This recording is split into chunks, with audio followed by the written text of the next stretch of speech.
supplements and functional foods, legal developments, ingredient news, education, inspiration, entertainment, insider in the afternoon.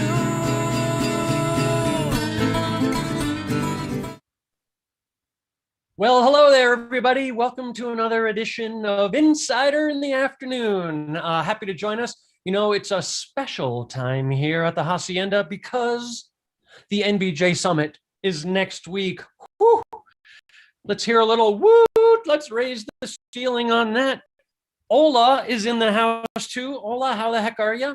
I'm great. How are you, Todd? All right. You know, and just so we're all square here, you weren't here last week. Were you lighting fires in the Oregon backcountry? I was trying not to light fires in the Washington backcountry because we were restricted. But You were. So I was a good girl. I did not light a campfire, even though I was out in the woods and really wanted to.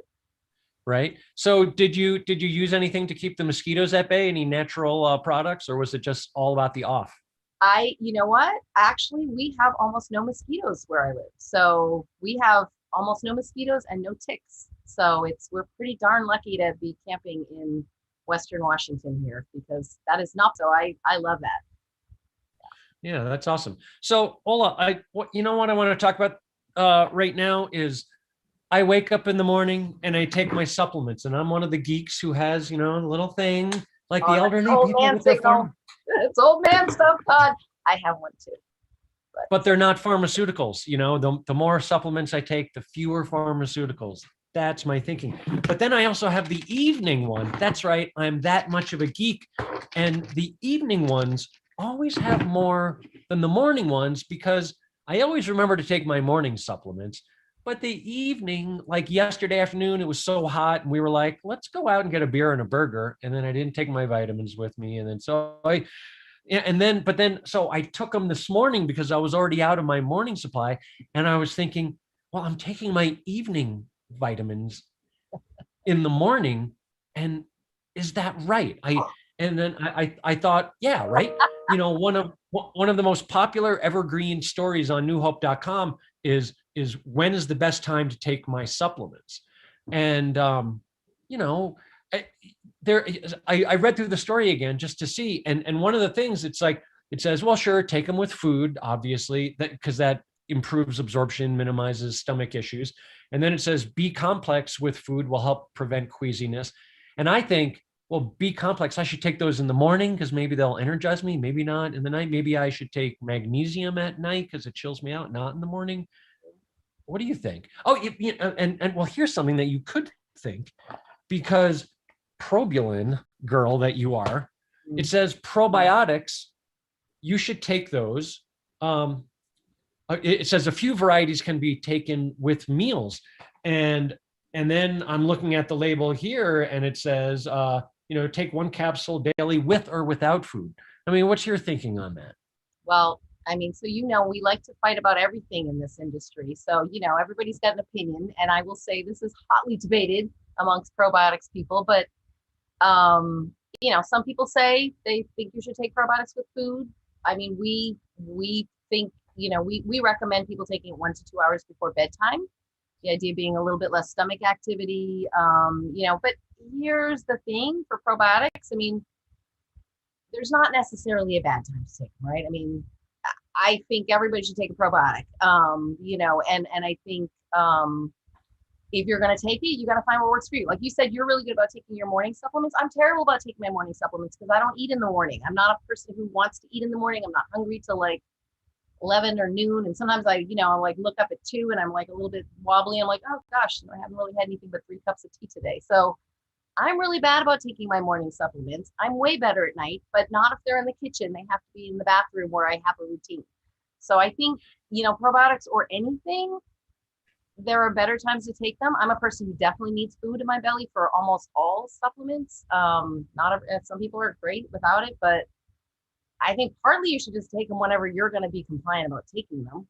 Like you're a guy, you eat every morning and you have a routine, so that works for you. But I'm really bad about getting anything into my stomach before 11 or noon. So I'm really bad about morning supplements myself. I would And, say, you know, if thinking like probiotics specifically though, Todd, I mean, the main thing is the delivery system on probiotics is the key. So, it doesn't, like, forget whatever time you're going to take them. Take them whenever you will regularly take them and remember for sure. You got to get them through your stomach acid. So I think the really big thing with probiotics is really just to make sure, and this is one of our sort of flagship things. There are other technologies that other brands do for sure. And there are many good products out there, but you have to make sure you have a delivery system that is going to get that living creature from, that capsule into your upper or lower intestine, depending on the strain. So, Right. so where it can do its work. So that's through really the the acid thing to think test. about more. Yeah, Yeah. well, through the acid test, and here's the thing. Probiotics are living creatures. I've All got living one. creatures need food and water and shelter, and you got to have that in all of these, right? So, I mean, this brand says take it with food. This brand says take it with or without food. So very interesting take about when you're gonna take. Yeah. when you take it, and I think you're right. The best time to take it is today. And probably dinner is better because it's fattier, and tend to be fattier than Well, dry especially toast. like, oil-based things you should try to take with fats preferably, but definitely food. So yeah, it's I think we're all different in terms of what we're actually going to do. So yes, there are better times and worse times, and different brands will argue about which is which, but for me, take it when you're going to remember to take it. So Yeah. whatever. That's my strategy when I'm around beer. Take it when you're going to take it. Take it now. Well, that's all we have time for. These 5 minutes fly by so fast. And because it's NBJ Summit week, we have Claire Morton Reynolds here. She is the NBJ analyst, and she's going to give us a little biz buzz here for a few minutes. So Claire, why don't you give us a little sneak peek on some of the genius that gets presented on stage there at the summit next week? Go. Thank you, Todd. We are super excited for NBJ Summit next week. Really quick, you're going to get a little analyst take from me today, but if you are interested in getting a little analyst take from me twice a month, you should sign up for NBJ's newsletter. I included the link here. You can also go to nutritionbusinessjournal.com and click on the newsletter tab, and you get a great little piece of analysis every other week right in your inbox. From me. So just a little tidbit there. And in addition to Summit, what we're also really excited about is we just hot off the presses released our amazing condition specific report yesterday. So I'm going to present a few little tidbits, sneak peeks for you here today, which I'll also be presenting at the summit next week. But this is an amazing report that covers 22 health conditions and really looks at the market by need state. And so if you want any further information on it, head to nbj.com, or I included my information here. But without further ado, let's look at some of the amazing insights from that report and that we'll see on stage next week at Summit. So obviously immune health was the key headline of 2020. I think the only way it would be newsworthy is if growth had not been crazy. So we really saw growth skyrocket above 70%.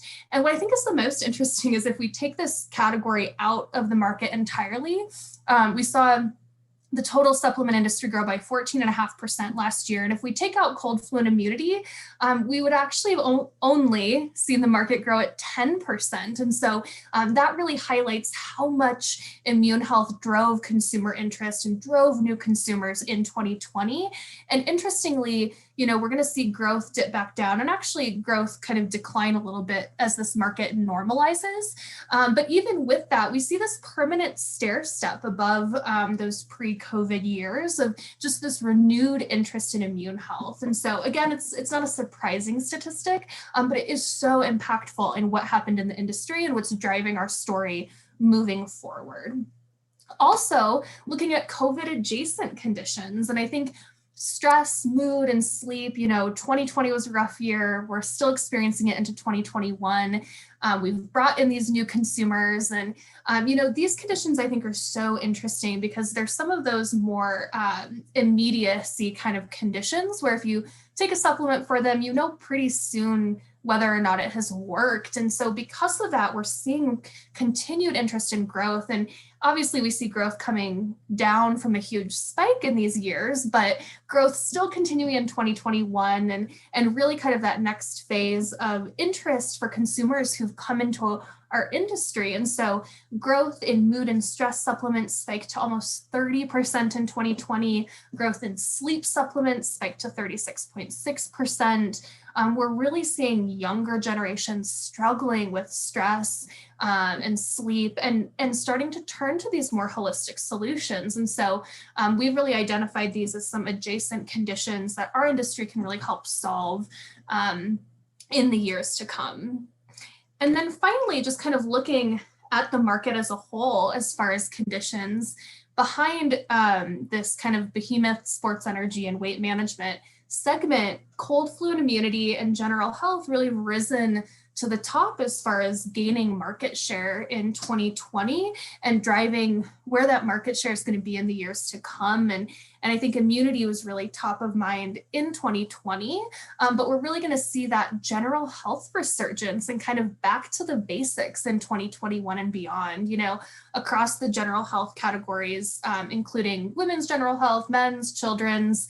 We'd seen growth really, really flat in the pre-COVID years. And 2020 has brought this back to top of mind and brought us back to some of those basics like multivitamins and minerals.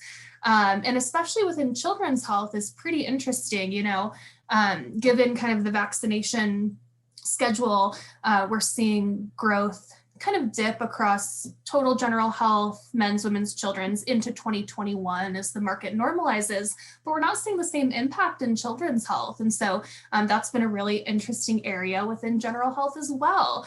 And so I think it's going to be really interesting to watch kind of how this pie continues to shift in the years to come following such a monumental year of 2020.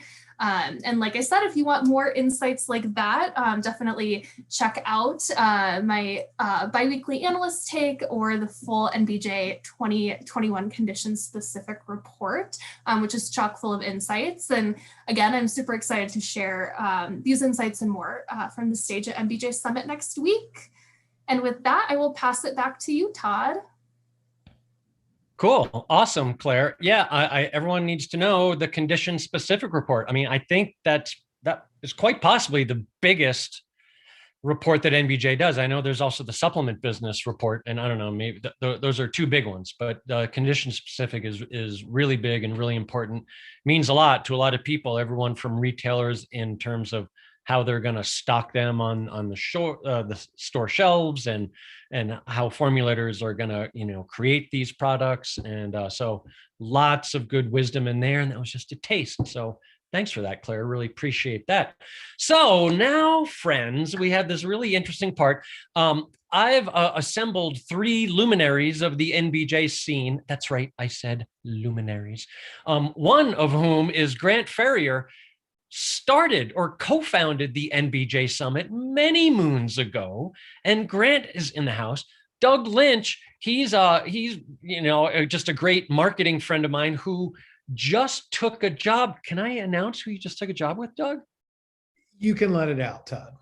Mile High Labs, which is the source material that DSM is using. DSM just got in the hemp CBD game, and they're using Mile High Labs out of Colorado. The offer was so tantalizing that Doug moved from the East Coast part-time to come out to Colorado, and I can't wait to share a drink with him here at the Hacienda. And then also we have Fran Schoenwetter, a New Hoper and a veteran, and she's just sporting those cool shades. So everybody, I know Charlie didn't want me to do this, but everyone chime in. How the heck are you? Hey, it's great, Todd, here in San Diego, and looking forward to San Diego County with the NBJ Summit. So this is the first San Diego County NBJ Summit since the Marriott in Coronado in 2004, probably. So there's some NBJ Summit history for you. It's going way back there, Grant. I may look like I'm in Southern California, but here I am with Doug and Todd in sunny Colorado, but inspiring the Southern California vibe here, and just really excited about NBJ Summit back in action this year. Right? Doug, go. So I'm actually not in Colorado right now, but I am most of the time, but super happy to be here too. I've had some of the greatest memories of my career forged at the NBJ Summit, going back years. And I can tell you that there have been opportunities that I've made on the professional side, to be sure, but on the relationships building, nothing comes close to the NBJ, and I'll put my marker down on that. Yeah, that's good. So, Grant, you started this thing, 20 odd years ago.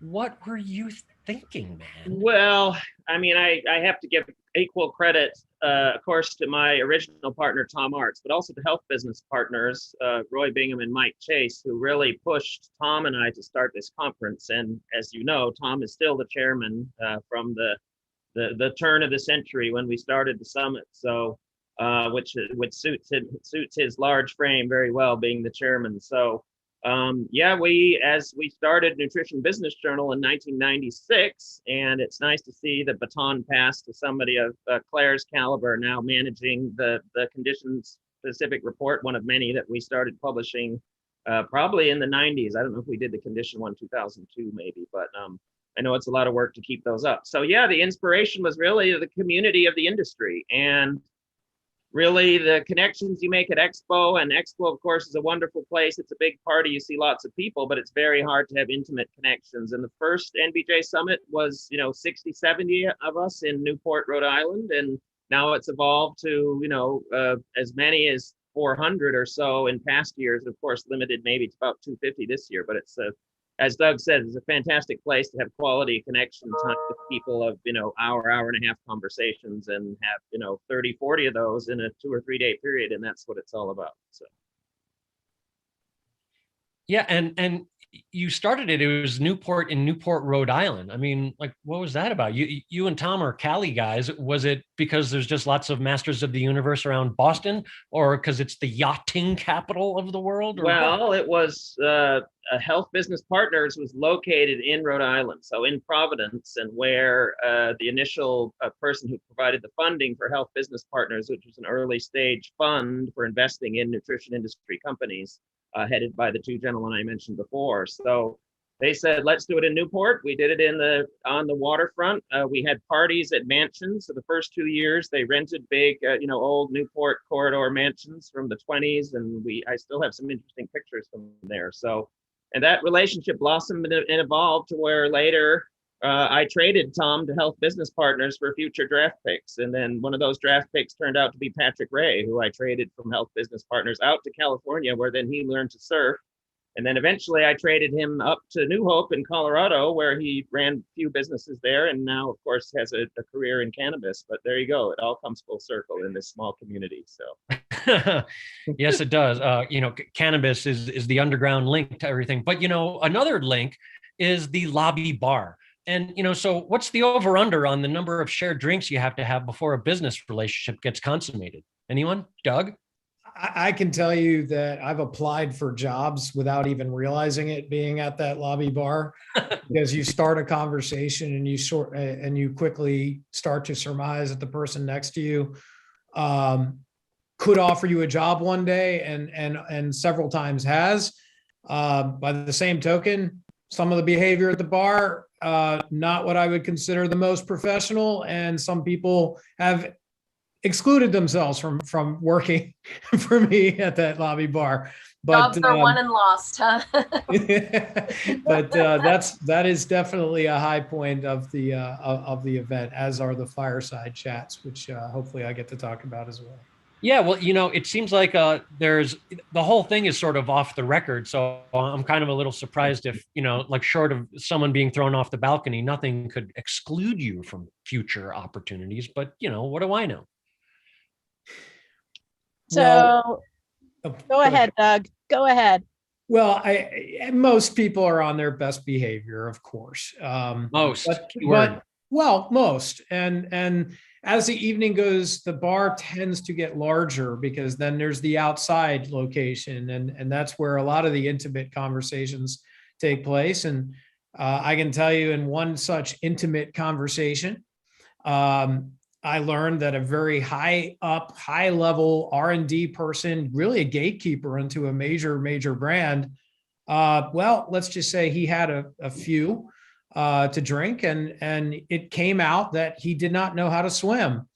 And if you might have noticed that depending on the alcohol, you can get really bold when you take a little bit more. And we actually made him pledge that he would go down the 100-foot water slide the next day. And we were all there to catch him at the end. And I can tell you, it's many years later, and I'm still using the fact that, hey, I saved you from drowning. And because I did that, you really need to buy my product. Well, Todd, we'd be remiss in not remembering what, of course, is now called PQA at the summit, the Port Quality Assurance Association, and of course, from Expo's SIMQA, the widely popular single malt quality assurance association meetings. And I would couch that with it is not required to consume alcohol or THC or other recreational substances in order to conduct business around this industry, but It's it could encouraged. serve as a lubricating factor, but it also could serve as a clouding factor. But again, it's not required. So I don't think we require that on the intake form for the summit. So Well, I'm going Right. to tag team on Piqua there, because Piqua is not just about drinking port. It's about being together in a very dense room with minds all squeezed together in a nice, tight, somewhat lubricated space. And I can tell you, I've had some deep conversations on the Piqua room or Piqua suite floor. It's just, it lends itself to intimacy. And after 30 plus years it took me in the industry to get to NBJ Summit, the last 10 years have been spent being at Piqua, being on the regatta, another lubricating event. And we cannot forget the golf course. The golf course is where so much happens. And it's all about, who do you get to spend those 4 hours with right there? It's, I don't think it's comparable. I don't think that there's anything else that provides that kind of opportunity to build intimacy, really, in the industry. It's a whole different level. Yeah, 4 hours shooting balls around with just a small little group. That's quite a bit more intimate than on a boat ride, on a regatta. Now I imagine the whole regatta thing, it started, Grant, because Rhode Island, right? And then it easily transfers. And, so when you were thinking, well, this isn't going to be in Salt Lake or Phoenix, we might as well keep on having regattas. And those are great fun, right?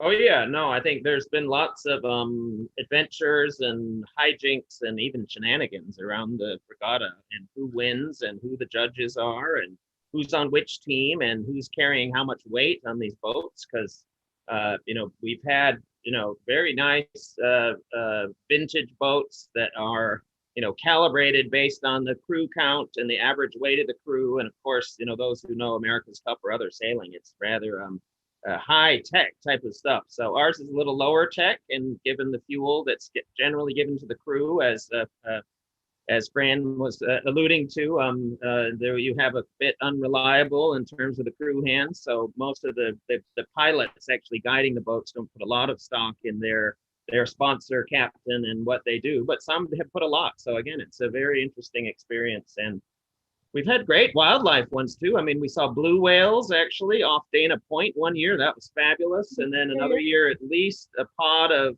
probably 1,000 dolphins that we That's went amazing. through. Oh, Yeah. so it's really, and Yeah. lots of the harbor seals and the other California seals. And So around, I'm not sure which dock we're going out of this week, but there'll certainly be a memorable anecdote which will come out of that week. I heard that this year it's not going to be a regatta per se, but more of a cruise. And I heard that because races only happen on tilted seas and the ocean is flat down there in San Diego. I don't know. It's just something I read on the internet. But so Doug, if you had a choice of as Grant was talking about, hijinks or shenanigans, which would you prefer on a boat? Yeah, so we did a little bit of both, and I have to blame kind of my crew, and I was holding this up. This is Captain Todd Ronstad that actually, when you're talking about low standards, putting you putting you behind the boat and in a race, we had no chance to win, but nonetheless, it's all good. Doug, I just want to say that I'm upping my standards. Now up yours. I will try to up mine. If Todd's involved, there are hijinks and shenanigans. And by the way, Grant, I love that you know that shenanigans is a step up from hijinks. Yeah, and I would say that we were the kind of the race that broke it all, because we had a debate on the boat saying, are we going to win this thing? Probably not. Let's go watch whales. And we actually broke ranks, and we started chasing the blue whales ourselves. And then we started to look behind us and realize a whole bunch of other boats had broken ranks too. So yeah, shenanigans and hijinks ensued. That's about priorities. Which one rocks the boat less, shenanigans or hijinks? Because I think we're missing a sponsorship opportunity with Dramamine, perhaps, or maybe ginger supplements. Shenanigans sounds a little more boisterous to me. I agree. It's the Irish word, so it's you you got a little more dancing and a little more drinking maybe, and starting to happen. Pirate life for me. Exactly. A secret I've learned on the boats is, winning is fun. And one year we actually won, and then we had a blast in the bar on the dock afterwards. But if you're not going to win, you really want to be last, because the secret is, if you're last, then you're spending more time on the boat, on the water. And, Right. Otherwise everyone's sitting on the bus waiting to be taken back. And it's like, well, where's the fun in that? Mhm. True. Well, I'm curious as to which is your captain model, Tom, from that picture. Is it a Captain Bligh? Is it Captain Ahab? Is it maybe It's Ahab. Captain It's Hook, or Quint. maybe actually Skipper Jolis Crombie? Do you know who that is, Todd? It's a good test of memory. His first mate was Gilligan. I think that's maybe your that was my guess. That was the skipper from Gilligan's Island. Gilligan himself. I think whatever you think Todd may have been a captain, he's always going to be a Gilligan to me. So there you go, Todd. That's the best endorsement I can give. That's a compliment, I'm sure. Yeah, it might have been Morgan. That's my captaincy. Right, Captain Morgan. Let's talk about the evenings, because there is that fancy dinner, and Fran, I hope you can represent, because I know people dress up. They dress to the nines. I mean, I got this shirt. I'm wearing this shirt right now because I got this on one of the boats, but I wouldn't dare to wear this at night, not without a jacket and perhaps an ascot. But Fran, what are some of the dressing to the nines? Well, What do you got? I did not put a cocktail dress on, but I did put street clothes on the porch, and I did put some nice shoes on. Oh wait, let's get a better look at those shoes. That was only a passing glance. These are summer sandals here. I don't know if they're Very nice. There we go. Wait, are those with socks? You can't get away with wearing socks with sandals I at do the not have NBJ socks Summit. on. No, that's not happening. That's not happening. We're in Southern California here, and we're in Colorado. No, I don't even Right. wear socks. That doesn't even happen in my world. Yeah, the evening is a time for gathering quietly, sort of, kind of, around a table, so we can make a lot of noise as we recognize people, because that's when we have our award ceremonies, and we recognize best in class across the supplement industry, from sustainability practices to innovative ingredients to taking risks in your business. And that is, I think, where we come together as a big community, and we really rally together and recognize the important work that we're doing to really make a difference in people's lives. So the evening My is God, Fran, I'm a little choked up, and we have just less than a minute, and so that segues right into let's all say something sappy about the NBJ Summit. Something about camaraderie or community or leadership. What do you got, Grant? Come on. Well, I always remember the skinny dipping at the St. Regis. So that's leadership. I was first in and last out. brave, courageous, nice. Doug, as the marketer, you get the last word here. What do you got? It's great to see everybody at this event. We just have such a good time, and the information, the data is amazing. It's just a great time, and it's nice to see all your ex-bosses. Oh, good one, Doug. We're just gonna leave it at that, people. This is the sort of hijinks, shenanigans, frivolity. Grant, is there another word? I thought Jocularity. I always like jocularity. That's a good one. jocularity, a little jocularity, a little professional camaraderie and jocularity.